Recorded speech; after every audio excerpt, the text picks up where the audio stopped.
오늘 본문 말씀을 통해서 시험의 목적이라는 제목으로 하나님 말씀 증거하겠습니다. 어떤 일을 할 때 알고 하는 것과 모르고 하는 것에는 큰 차이가 있습니다.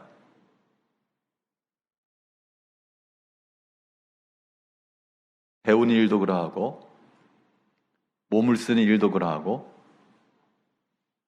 각각마다 그 일하는 방식들이 있어서 그런 상황에 맞게 적절하게 대응할 줄 아는 것, 그것은 알고서 일을 하는 것이고, 그렇지 못하면 초보자와 같이 처음 운전하는 사람과 같이 허둥대다가 사고가 날 수도 있습니다. 우리가 하는 개인적인 일들에 대해서도 어떻게 할 것인가 라고 하는 그것을 생각하기 이전 그 일의 의미가 무엇이고 왜 해야 되며 라고 하는 그 근본적인 질문을 먼저 던지고 나서 그 다음에야 어떻게 할 것인가 라고 하는 것들을 생각하는 것이 지혜로운 겁니다. 특별히 신앙인들에게 있어서 우리가 잘 대응해 나가야 될 것 가운데 하나가 시험이라고 하는 것인데요. 우리 보통 시험 그러면 자주 쓰는 말이긴 한데 조금은 종교적인 그런 어감을 갖습니다. 시험이라고 하는 말을 우리 조금 다르게 한번 표현을 해보면 예상치 않은 고난입니다. 시험에 들었다라고 하는 것은 예상치 않은 상황 가운데서 내가 지금 고난 가운데 들었다, 그런 얘기입니다. 이런 시험을 만났을 때, 이 시험의 때에 우리는 이 시험에 대해서도 유능하게 대처해 나가는 것이 성도들의 모습이 되어야 됩니다. 예상치 않은 고난을 만나고 이런 시험 가운데 있을 때 그 시험에 도대체 어떤 목적과 의도를 가지고 있는가? 이런 시험의 때를 우리는 어떤 기회로 삼아야 될 것인가? 오늘 본 말씀을 통해서 살펴보도록 하겠습니다. 첫째로 시험의 때를 만났을 때는 죄의 각성의 기회로 삼아야 됩니다. 죄의 각성이라고 하는 것은 죄를 깨닫는 것이죠. 그렇기 때문에 여러 가지 시험을 만날 때, 예상하지 않은 고난을 만났을 때, 그때 이 시험의 목적이 있다라고 생각을 하시고 그 목적을 이루기 위해서 이 시험 가운데서 우리는 죄의 깨달음과 또한 돌이킴, 이것이 동반되게 되면 잘 적응하는 겁니다. 대응해 나가는 것이죠. 사고라고 하는 것이 우리에게 좋은 것은 아니지만 그걸 대응해 나가야 화를 줄일 수 있는 겁니다.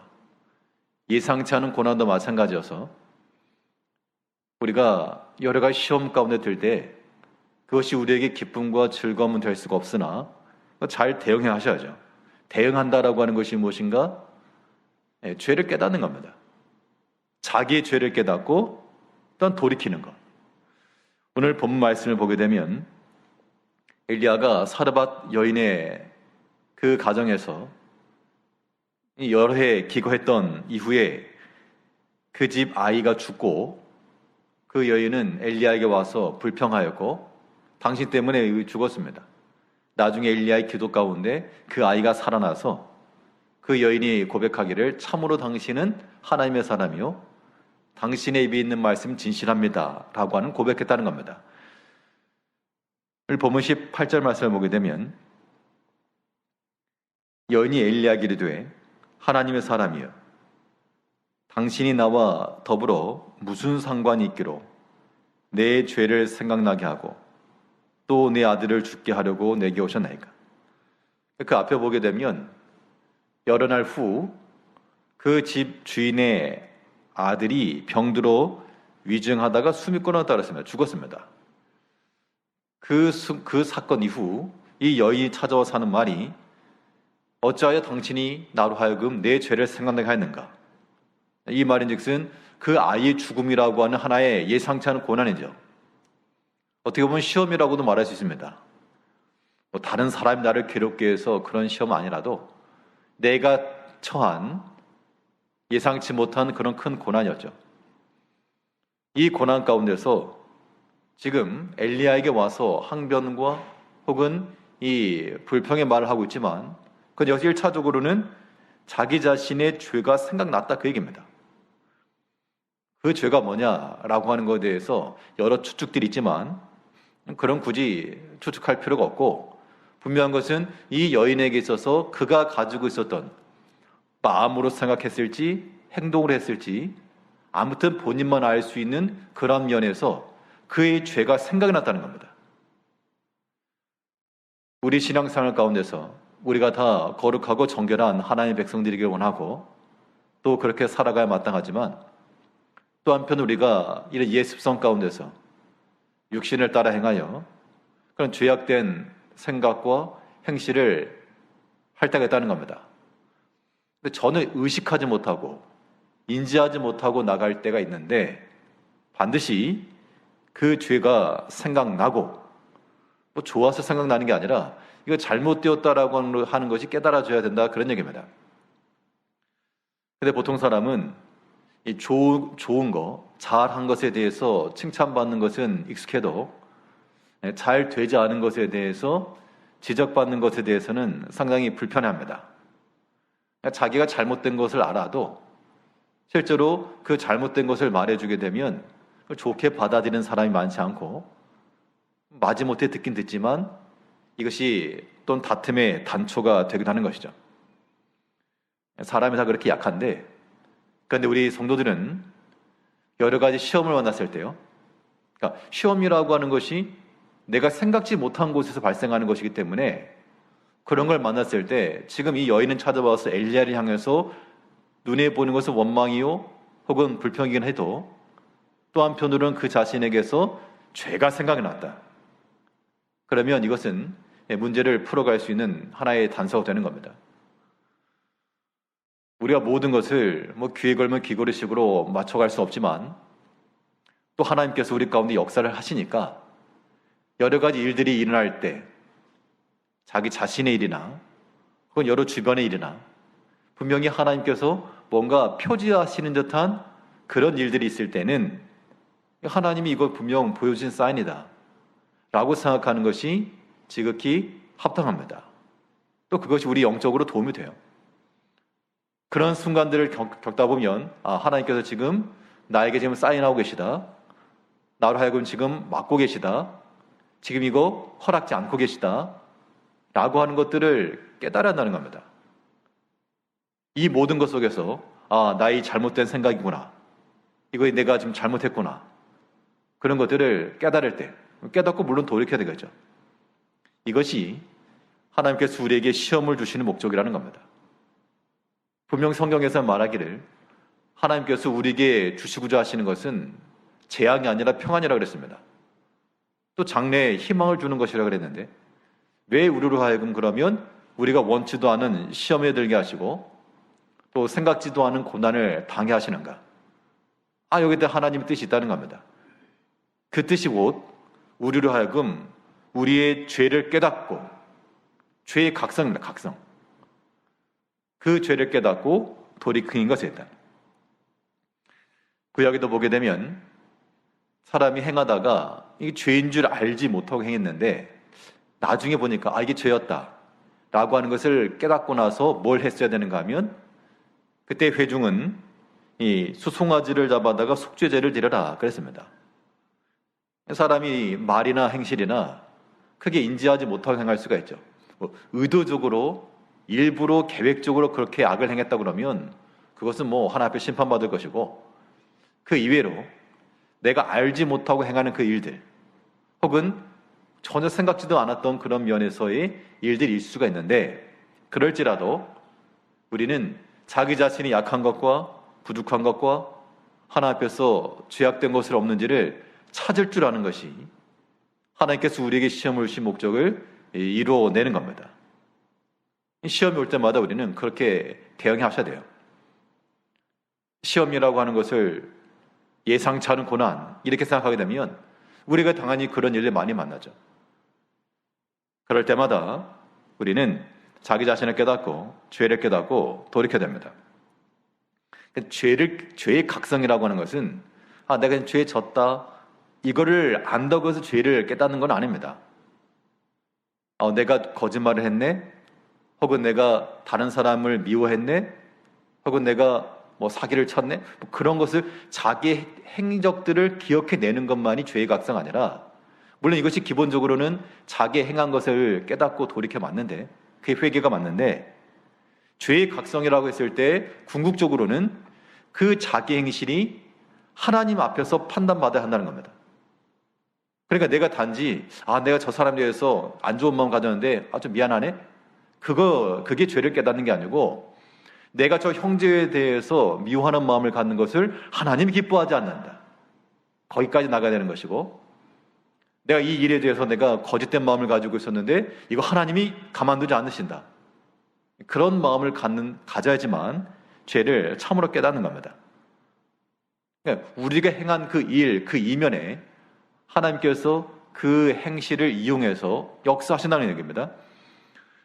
오늘 보면 18절 다시 보시면요, 여인이 엘리야에게 이르되 하나님의 사람이여, 당신이 나와 더불어 무슨 상관이 있기로 내 죄를 생각나게 하고 또 내 아들을 죽게 하려고 내게 오셨나이까. 자기 아들의 죽은 것에 대해서 엘리야에게 지금 뭔가 원인을 돌리는 것 같지만, 여기서 볼 건 뭐냐면요, 그러니까 내 죄가 생각났다, 그리고 내 아들이 죽었다. 그러니까 지금 이 여인에게 있어서의 생각은 뭐냐면, 이게 아이가 죽은 게 자기의 죄와 지금 연관되었다, 그 얘기를 하는 겁니다. 그러니까 나의 죄로 인한 하나님의 심판의 결과로서 이 일이 났다 라고 하는 것을 지금 말하고 있는 겁니다. 여기서 우리가 한 가지 기억할 것은, 그러니까 우리 보통 아이가 죽었으면 아이가 아파서 죽은 건 어떡합니까? 누가 아프라고 한 것도 아니고, 당연히 아파 있을 때는 어떻게 하면 나을까, 좋은 약 있으면 약도 먹일 것이고 당연히 살리려고 노력을 했겠죠. 그럼에도 불구하고 위중하여 죽게 된 겁니다.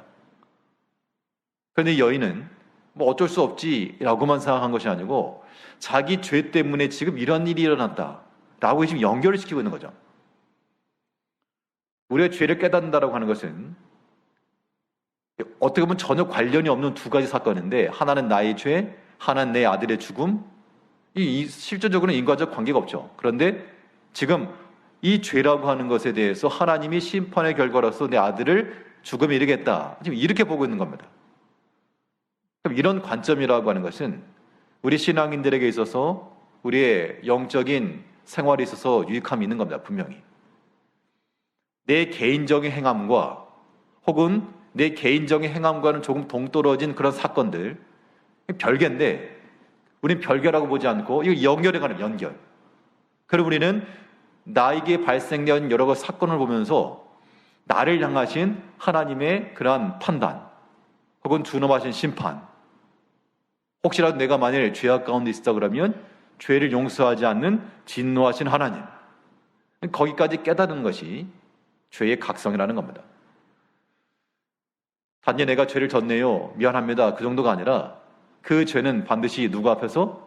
하나님 앞에서 판단받는 것까지 나갈 때 우리는 그 죄를 깨닫고 하나님의 진노하심을 아는 사람이 지속적으로 죄를 범할 수는 없는 겁니다.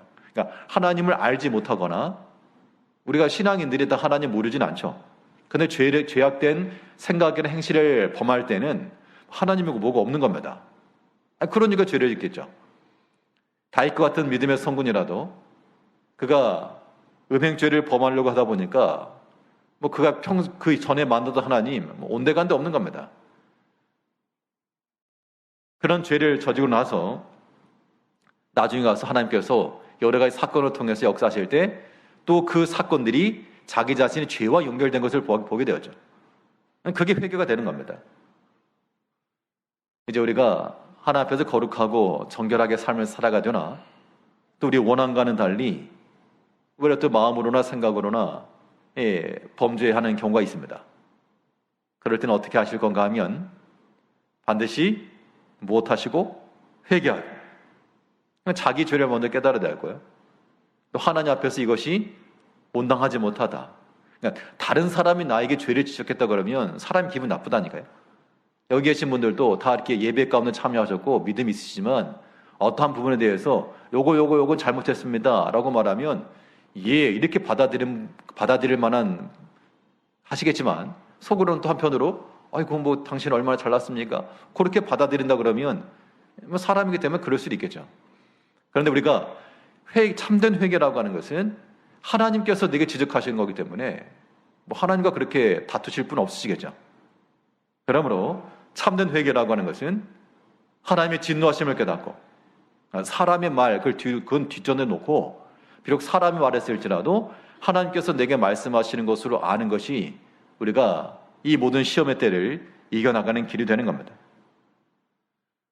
세례요한의 말 속에도 너희가 만일 회개치 아니하면 이미 도끼가 나무 뿌리에 놓였다.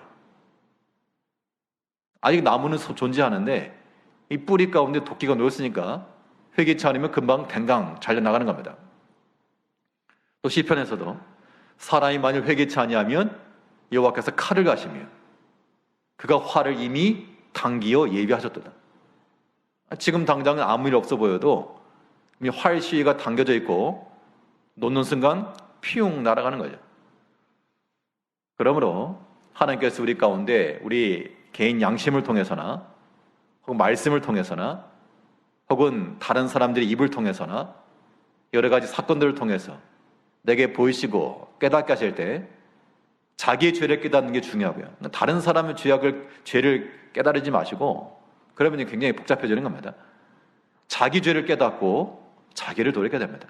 그 죄라고 하는 것은 단지 내가 죄를 졌다가 아니라 하나님이 보실 때 이것이 온당치 못하다는 것까지 나가야지만 참으로 깨닫고 돌이킬 수 있습니다.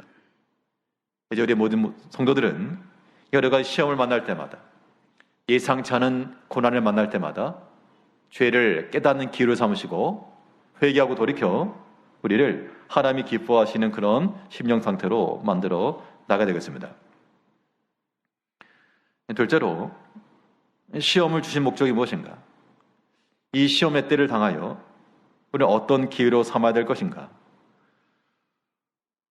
둘째로 생각해 볼 수 있는 것은 이 시험의 때를 만났을 때 우리는 깊은 기도의 기회를 삼아야 됩니다. 물론 우리가 날마다 기도하시죠.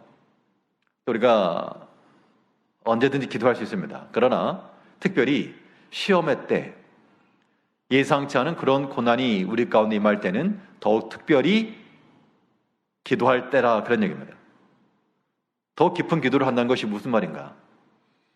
깊은 기도라고 하는 것은 우리가 실천적으로 생각해 볼 수 있다면 깊은 기도를 행한다라고 하는 것은 평소보다 더 많이 기도하는 거예요, 사실은. 시간적으로. 우리가 매일 식기도도 하고 혹은 아침 저녁을 기도도 하고 그러실지라도 우리가 시험을 만났을 때요. 여러 가지 고난을 당하였을 때는 평상시보다도 더 많은, 시간적으로 더 많은 기도를 행하는 것이 깊은 기도하는 겁니다. 이것이 하나님께서 우리에게 시험을 주신 목적이라는 얘기입니다. 그러면 그 목적을 알면 당연히 그 시험의 때 예상치 않은 고난을 만났을 때 뭘 하셔야 된다? 더 많은 기도를 하셔야 된다. 더 많이 하나님 전에 나오셔야 되고요. 더 많이 교회에서 모습이 보여야 되고요. 그것이 더 깊은 기도에 들어가는 겁니다. 보면 20절을 보게 되면 지금 이 여인의 일에 대해서 엘리야가 특별히 하나님 앞에 부르짖는 장면입니다. 20절 말씀에서 여호와께 부르짖어 이르되 내 하나님 여호와여 주께서 또 내가 우고하는 집 과부에게 재앙을 내리사 그 아들이 죽게 하셨나이까 하고. 그러니까 지금 이 본문 이전 8절에서부터 16절까지의 내용에서는 무엇이었는가 하면 그 엘리야가 사르밧 이 여인에 가가지고 그 여인도 한 끼 먹을 식량밖에 없어가지고 내가 우리 아들하고 이거 만들어 먹고 죽을랍니다. 그때 가서 먼저 만들어 와라. 믿고 만들어 와라.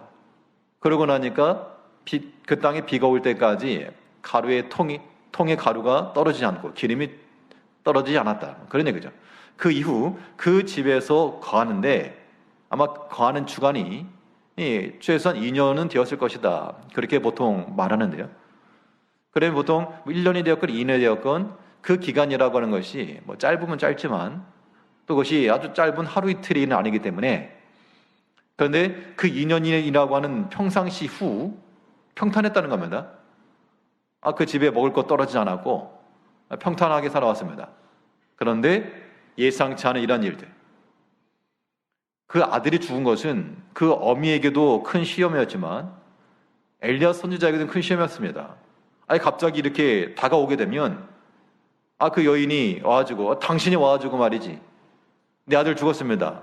그럼 굉장히 당황스럽겠죠. 엘리야의 부르짖음 속에서도요, 우리 20절 다시 보니까 여호와께 부르짖어 이르되 내 하나님 여호와여, 주께서 또 내가 우거하는 집 과부에게 재앙을 내리사 그 아들이 죽게 하셨나이까 하고, 엘리야가 예상했다는 듯이 그렇게 기도하는 것이 아니고, 이 사건에 대해서 또한 엘리야도 지금 이 여인이 당황하고 괴로워하는 것만큼이나 또 한편으로 이 엘리야도 지금 이 문제를 놓고 지금 기도하고 있는 게 분명합니다. 그 아들을 달라 그랬죠.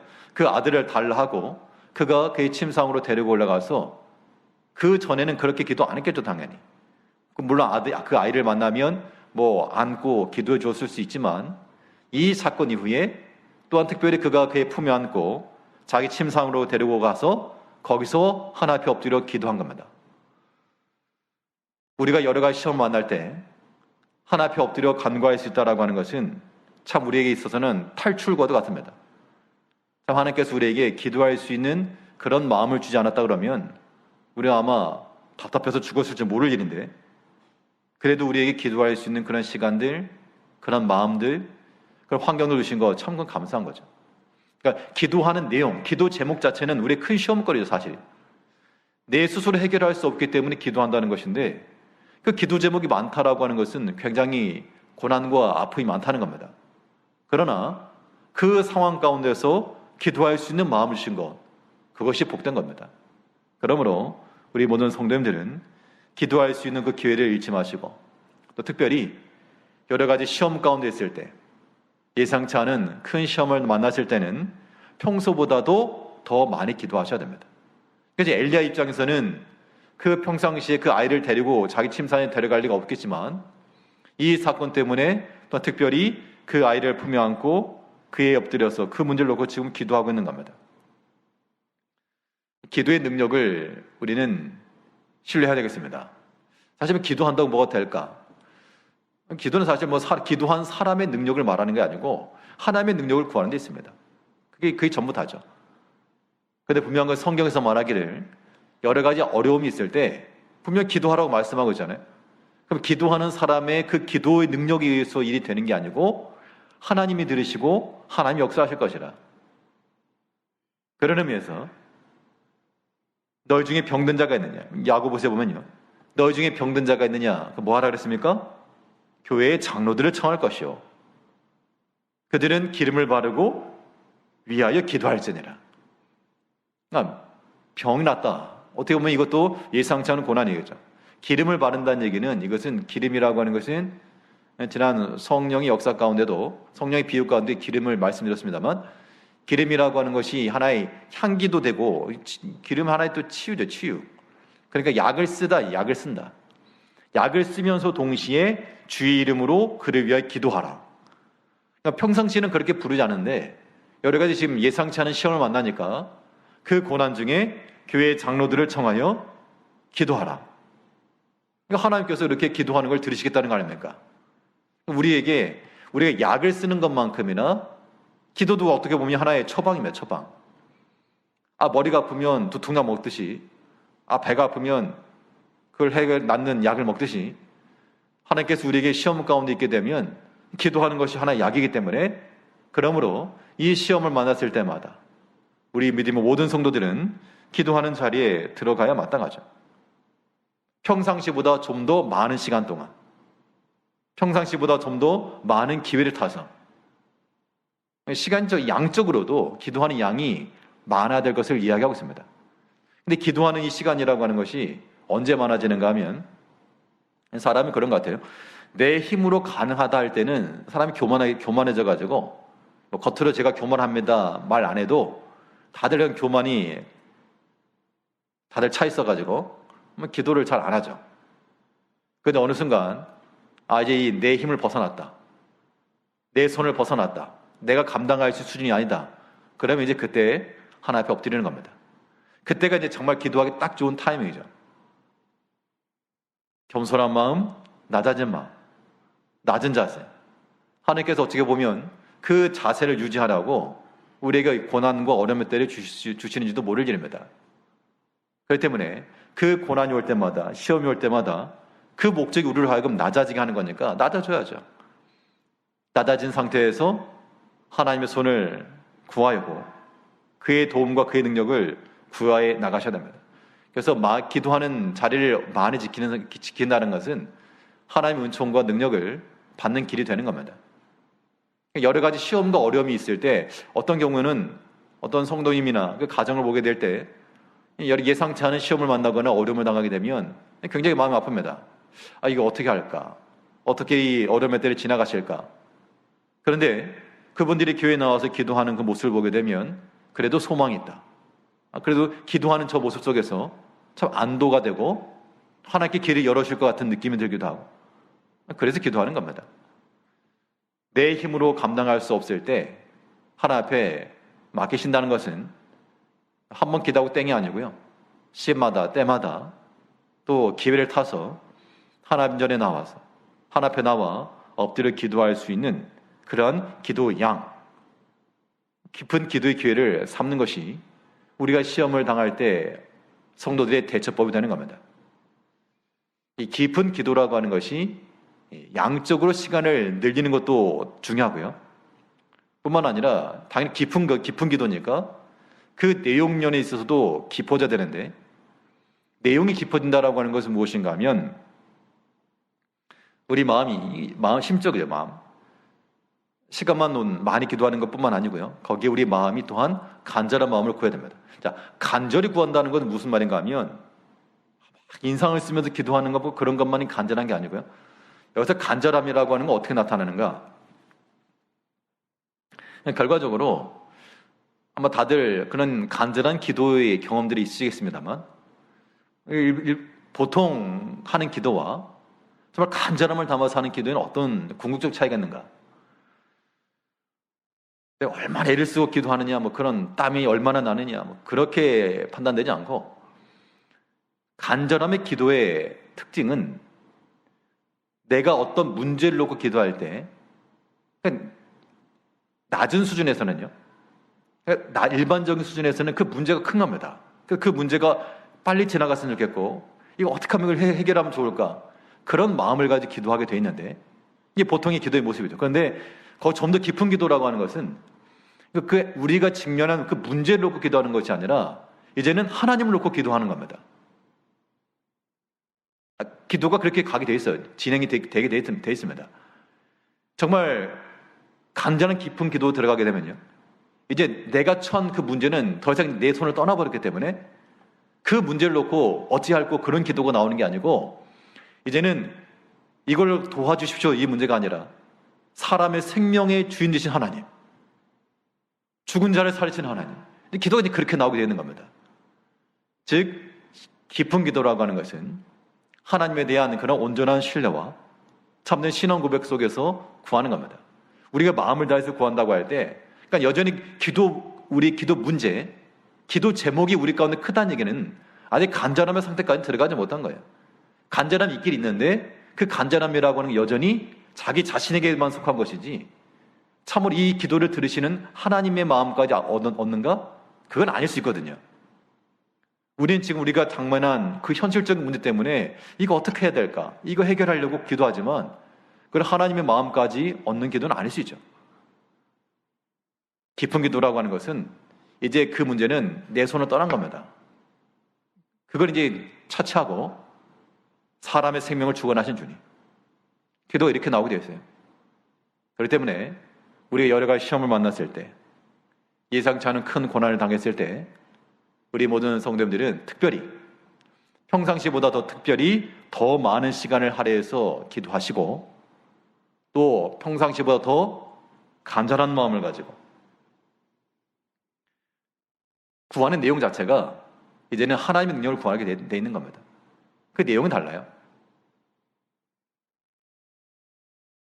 본문 21절 말씀에서요. 밑에 한번 내려가 보세요, 전사님. 밑에 한번 내려가 보세요. 21절 말씀에 그 아이 위에 몸을 3번 펴서 엎드리고 여호와께 부르짖으되 내 하나님 여호와여 원하건대 이 아이의 혼으로 그의 몸에 돌아오게 하옵소서하니. 자, 여기서는 혼이 돌아온다, 이거 뭐 오해할 수가 있는데요. 뭐 혼이 돌아온다, 귀신처럼 또 돌아다닌다, 돌아오느냐, 그런 의미가 아니라 혼이 돌아온다, 이 말은 생명이 돌아오게 해달라, 그렇게 우리가 이해할 수 있습니다. 그러니까 지금 생명이 떠났는데 참 이게 참 신비속한 겁니다. 우리가 뭐 다 알 수 없는 것이지만 사람의 생명이 있다가 없어진 게 참 신비한 거죠. 그런데 그 생명이 도로 돌아오게끔 지금 구하고 있는 겁니다. 이건 지금 사람의 손을 떠난 거죠. 이건 그러니까 이 기도가 이 수준까지 내려가게 되면 사람을 살리고 죽이는 하나님의 능력을 지금 구하고 있는 겁니다. 어떻게 하면 저 여인이 이제 나를 미워하는데 어떻게 할까요? 나에게 저렇게 와가지고 당신 때문에 죽었다 그러는데 어떻게 할까요? 보통 첫 번째는 그렇게 기도하게 돼 있는데 이제 지나가게 되면 하나님 앞에 이 혼으로 돌아오게 하옵소서, 살게 하옵소서. 일반적으로 사람이 할 수 있는 그런 기도 내용들은 아니죠. 그런데 하나님께서 우리에게 시험을 주시는 것은, 예상치 않은 고난의 때를 당하게 하시는 것은 우리의 깊은 믿음을 하나님께서 지금 요구하고 있는 겁니다. 내 믿음을 한번 보여봐라. 내가 믿는 하나님 어떤 하나님이냐? 너는 도대체 어디까지 믿고 하나님께 구하느냐?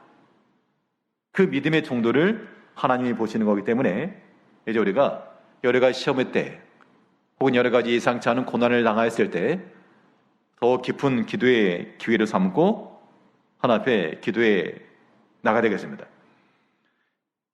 이사야 보게 되면 내 영혼이 주를 사모하였사온즉 내 중심이 주를 간절히 구하오리니. 우리가 하나님 앞에 구함에 있어서도요, 간절함 가지고 구하는 것이 그 중심에 간절함을 가지고 구한다. 내 영혼이 주를 사모하여 내 중심이 주를 간절히 구하오리니.